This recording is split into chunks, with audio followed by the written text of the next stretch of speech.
بسم اللہ الرحمن الرحیم۔ عمران خان کو اور ان کی اہلیہ بشرا بیگم کو عدت کیس میں 7 سال قید کی سزا سنائی گئی ہے۔ 5 لاکھ روپیہ جرمانہ بھی ہے۔ اس سے قبل عمران خان کو توشہ خانہ کیس میں ایک بار پھر 14 سال کی سزا سنائی گئی تھی اور اس سے قبل 10 سال کی سزا سائفر کیس میں سنائی گئی تھی۔ عدت کیس پر سزا سنائی گئی تو دنیا ششدر رہ گئی۔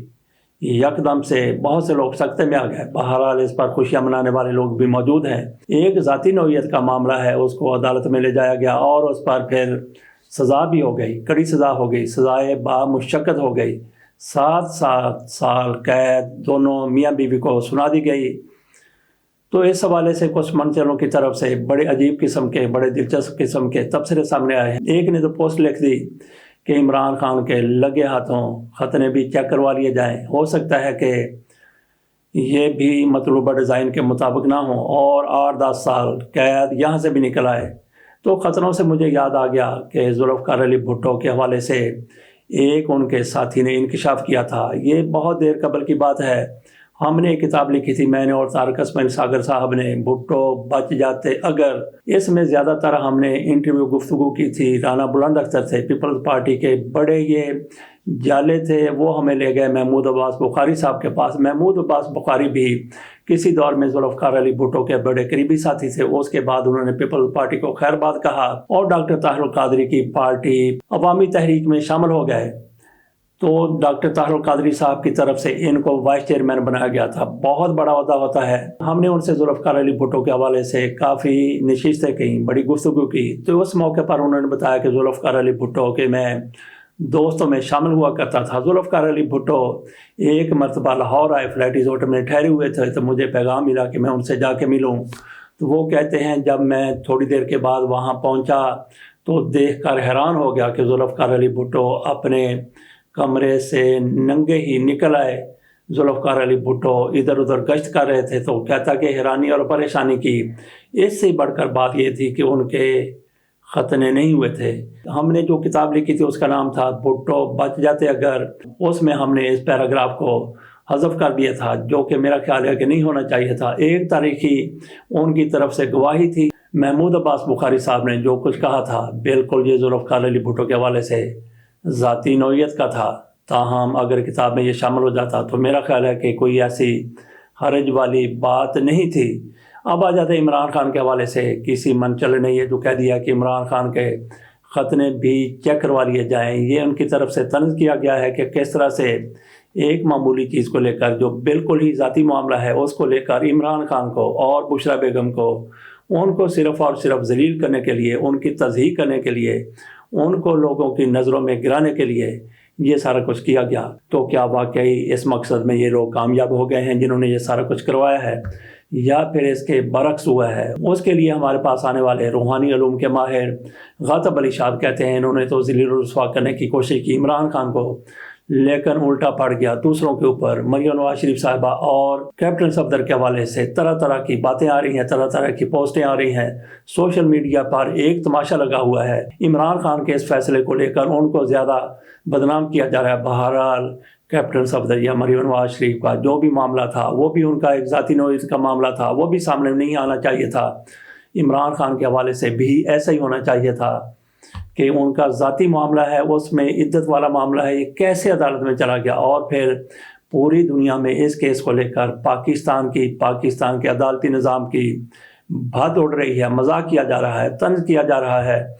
تو ہم نے عمران خان کے حوالے سے بات کی، وہ بھی کسی نے تنزیہ کہہ دیا، لگے ہاتھوں ان کے ختنے بھی چیک کروا لیے جائیں۔ تو اسے ہمیں یاد آ گیا کہ شہباز گل ان کی طرف سے ایک پروگرام کیا گیا تھا، ویلا کیا گیا تھا۔ شہباز گل کی طرف سے کہا گیا کہ آج کے بعد میں شاہ زیب خانزادہ کے پروگرام میں جو بھی ہو جائے اس میں کبھی کسی طور پہ شرکت نہیں کروں گا۔ اس سے پہلے وہ کہتے ہیں کہ کئی پروگراموں میں ان کے ساتھ بیٹھتا رہا ہوں، ان کے ساتھ میں گفتگو کرتا رہا ہوں، آج کے بعد میں شاہ زیب خانزادہ کے کسی پروگرام میں نہیں جاؤں گا۔ اس کی وجہ انہوں نے بیان کی کہ ہو سکتا ہے کہ یہ مجھے کہہ دیں کہ اپنے ختنے چیک کروائیں۔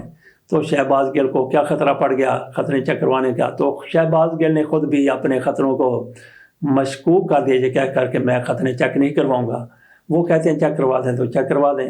یہ ختنے کے حوالے سے تو موضوع ہمارا ختم ہو گیا۔ ساتھ ہی ہم چھوٹی سی بات کر لیتے ہیں کہ میاں نواز شریف کے جو بیٹے ہیں حسین نواز اور حسن نواز، انہوں نے پاکستان میں آنے سے انکار کر دیا. انہوں نے ووٹ کو بھی میت سمجھ لیا، ووٹ کو بھی جنازہ سمجھ لیا. آپ کو یاد ہوگا کہ میاں نواز شریف صاحب کے والد صاحب میاں شریف، ان کے ابا جی، اور ان دونوں کے مریم نواز شریف صاحبہ کے بھی، اسما نواز کے بھی، ان کے دادا جی میاں شریف کا انتقال ہوا تھا جب یہ لوگ سرور پیلس سعودی عرب میں موجود تھے.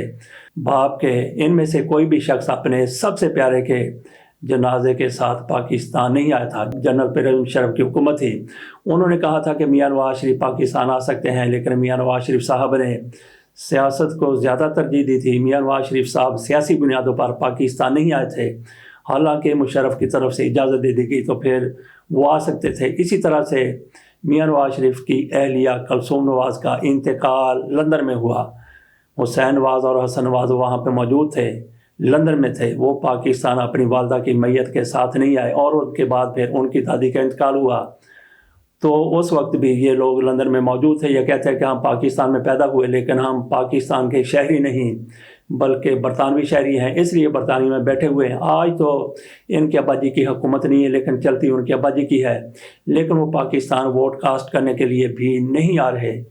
کیوں نہیں آ رہے؟ انہوں نے ووٹ کو کیا میت سمجھ لیا ہے؟ کیوں نہیں آ رہے؟ کیا چاہتے ہیں کہ جب میاں نواز شریف صاحب اقتدار میں آ جائیں گے تو اس وقت پاکستان آئیں گے تو ان کا ووٹ دونوں کا، حسین نواز کا، حسن نواز دونوں کا ووٹ حلقہ 128 میں ہے. حلقہ 128 میں کلبوز چودھری اون چودھری وہ الیکشن لڑ رہے ہیں. ان کے مقابلے میں P T I Peoples Party دیگر پارٹیوں کے امیدوار ہیں. تو یہ ان کو ووٹ کاسٹ کرنے کے لیے اس لیے نہیں آ رہے کہ مسلم لیگ نون کا تو وہاں پہ کوئی بندہ ہی نہیں ہے. بہرحال ووٹ تو ان کا ہے، ووٹ ڈالنے کے لیے، ووٹ کاسٹ کرنے کے لیے پاکستان آ سکتے ہیں. ادھر مریم نواز شریف صاحبہ کا اپنا ووٹ حلقہ NA 127 میں ہے. طاہر صاحب کو ووٹ کاسٹ کریں گی. یہی وہ حلقہ ہے جس میں ذوالفقار علی بھٹو کے نواسے بلاول بھٹو زرداری بھی حصہ لے رہے ہیں.